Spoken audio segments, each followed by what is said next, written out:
So, Matt, when we broke, you had given us one of the most succinct, concise, and informed, I guess, history lesson of Turkey and its role in the Middle East, its development, and its, broadly speaking, the nature of its civil and military society. And so, with the context that you gave us, that we have a now President Erdogan who was ushered in by a broad coalition of both sort of progressive secularists and as well as traditional religious folk, and has been moving in a more authoritarian, more religious conservative direction over the years of his now presidency, initially prime ministership, I guess. Mm. So there's an attempted coup over a last weekend. So, Matt, what happened with that failed coup attempt?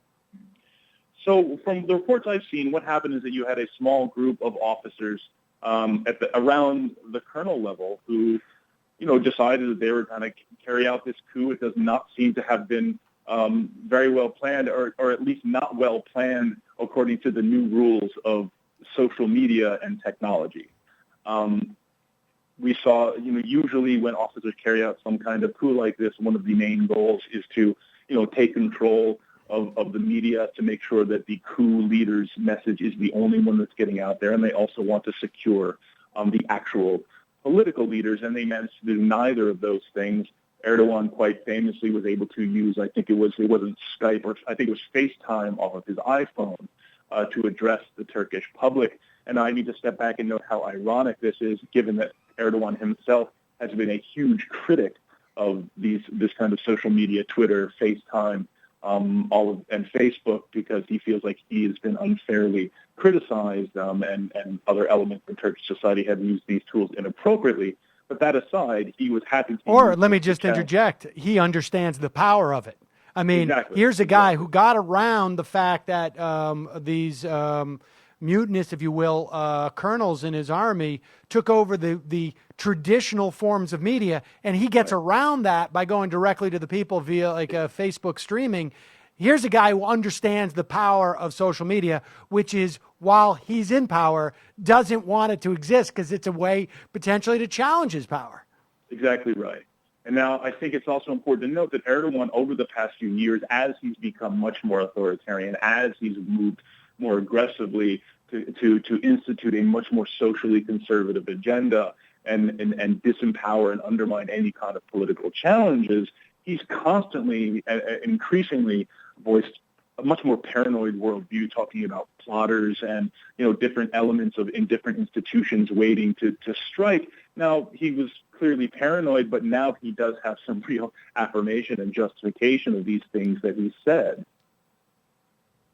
And my understanding is that there was that there's some speculation that the reason why the colonels in the army did this so hastily is because there is a sort of like a quarterly review, or one that is coming up in the next couple of months. A lot of people were afraid of getting purged, and regardless of what the timing was about, there's some speculation in some corners that perhaps Erdogan either planned this himself as a way of empowering him, or simply was aware of it, that it was brewing, and so was prepared for this. But nevertheless, regardless of all of that, he clearly has taken the opportunity to solidify his power in an incredibly dramatic and what we're seeing in Turkey now seems to be a purge, not just of people who were involved in this coup, but of anybody who Erdogan is in any way critical of Erdogan. Before we get to the purge, talk about how, even it seems to me, across social society, there was so much support for the idea of democracy as an institution that the opposition parties didn't even support this coup. Right, and I think that is a really important point to understand here. Even though Erdogan has been acting in a really high-handed, majoritarian, and I would say undemocratic way toward his critics and and political opponents. The criticisms, basically, all these opponents stood with the democratically elected government of Turkey while this coup was going on. It's not as if they were bandwagoning once they saw that it would fail. They came out very early to speak out against this coup. So even though, as we're going to talk about how what Erdogan's doing is very troubling, I think it is very much worth noting that Turkey's democracy has matured to a point where even its opposition remains committed to the democratic process enough such that they would rather use those means to constrain Erdogan than roll the dice with another military coup. But now, with that being the case, are we now, in terms of Turkey, it seems very problematic because the purges have been extreme. I mean, so in some ways that impetus for democracy seems to be is being exploited by Erdogan, to say the least. Give us a sense of what's going down there. Right. Right now, it seems if you've ever looked at Erdogan the wrong way, your number's up. He's purged some 6,000 military personnel, some 9,000 police officers, 3,000 judges, thousands of employees in the Ministry of Education, almost 500 from the Religious Affairs Directorate. So this is just a massive purge. And it does seem that in order to come up with these names so quickly, this is something that's pretty clearly been in the works. So just very quickly to go back to your point about what precipitated the coup, it does seem likely to me, while I'm skeptical of the idea that this is something that Erdogan himself plotted against himself, it does seem that perhaps some of these officers got wind of something that was being prepared and tried to act, albeit ineffectively, to prevent it from happening. But yes, where we are now is that we're seeing a massive purge across a whole range of sectors of the Turkish system. And so what does that mean? And we only have about a minute left here. What does that mean for the future of Turkey? I mean, are we just going to keep moving down? He's eliminating, it seems to me, a lot of the dissent in that country.